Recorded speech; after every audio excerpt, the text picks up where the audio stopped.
ನನ್ಗೆ, world cup ಅಲ್ಲೂ ನನ್ಗೆ, IPL ಅಲ್ಲೂ ನನ್ಗೆ. ಯಾಕೆ ಗುರು? ನನಗ ಯಾಕೆ ಹಿಂಗ ಆತದ ಅಂದ್ರೆ ಏನ್ ಹೇಳುದಪ್ಪ ವಿಲಿಯಂ ಸರ್ ನಿನಗ?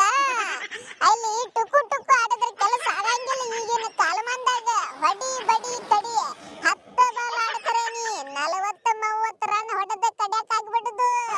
ಅಲ್ಲಿ 50 ರನ್ ಹೊಡೆದ ಒಂದು ಏನು ಇಲ್ಲ ನಿನ್ನ ಮುಂದೆ. ನೀನು ಸ್ಟ್ರೈಕ್ ರೇಟ್ ಪವರ್ ಹಿಟ್ಟಿಂಗ್ ನೋಡ್ತದ ಮಂದಿ. ಅವಾಗಿನ ಹಂಗ ಸೆಟ್ಲ್ ಆಗಿ ನಿಂತ ಆಡೋರು ನೋಡಂಗಿಲ್ಲ ಈಗ. ಎಲ್ಲ ತಲೆ ಕೆಟ್ಟ ನನ್ನ ಮಕ್ಕಳ ಅದಾರ ಈಗ. ಹೌದಪ್ಪ ರೋಹಿತ್, ನೀ ಹೇಳಿದ ಮಾತಿಗೆ ನಾನು ಬರ್ತೀನಿ. ನಂದು ಏನು ತಪ್ಪೈತಿ ಘಂಟಾ? ಇಲ್ಲಿ ಪವರ್ ಹಿಟ್ಟಿಂಗು ಇತ್ತು, ಸ್ಟ್ರೈಕ್ ರೇಟು ಇತ್ತು, ರನ್ ಒಳಗರ ಕೇಳಬೇಡ.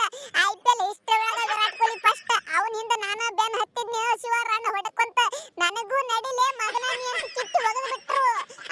ಹೆಂಗೋ ಮರೆಯ ನಾ ಅಪ್ಪದ ಬಾಂಧವ ಇಂಡಿಯಾದು. ಇಂಡಿಯಾದ ಮಗ ಇದ್ದಂಗ ನಾನು ಅಂತಾರ. ನೋಡಪ್ಪ ಹುಲಿ, ನಾವೀಗ ಏನು ಮಾಡಕ್ ಬರಂಗಿಲ್ಲ. ನಾವು ಕೂತ್ ಮಾತಾಡೋದಂಗ ಅಲ್ಲಿ ಈಗಿನ ಮ್ಯಾನೇಜ್ಮೆಂಟ್ ಗೊತ್ತಲ್ಲ ನಿನಗ. ಕೆಟ್ಟ ಮಗು ಸುಳಿ ಮಕ್ಕಳ ಯಾರಿಗೆ ತಗೋತಾರೋ ಯಾರಿಗಿಲ್ಲೋ, ಯಾರಿಗೆ ಎಲ್ಲಿ ಕಳಿಸ್ತಾರೋ ಏನ್ ಮಾಡ್ಕೋತಾರೋ ಯಪ್ಪ. ನಮಗ ನೀವು ಕೊಡ್ರಿ, ನಿಮಗ ನಾವು ಕೊಡ್ತೇವೆ ಅನ್ಕೋತ ಕೆಟ್ಟ ಹಡಿಬಿಟ್ಟಿ ಮಕ್ಕಳ. ಅವ್ರು ಮಾಡಿದ್ದ ಖರೆ. ಈಗ ನಾವು ಕರ್ಕೊಂಡ್ರ ಆಡೋದು ಇಲ್ಲಕಂದ್ರೆ ಇಲ್ಲ, ಅಷ್ಟ ನಮ್ಮದು ಏನಿಲ್ಲ.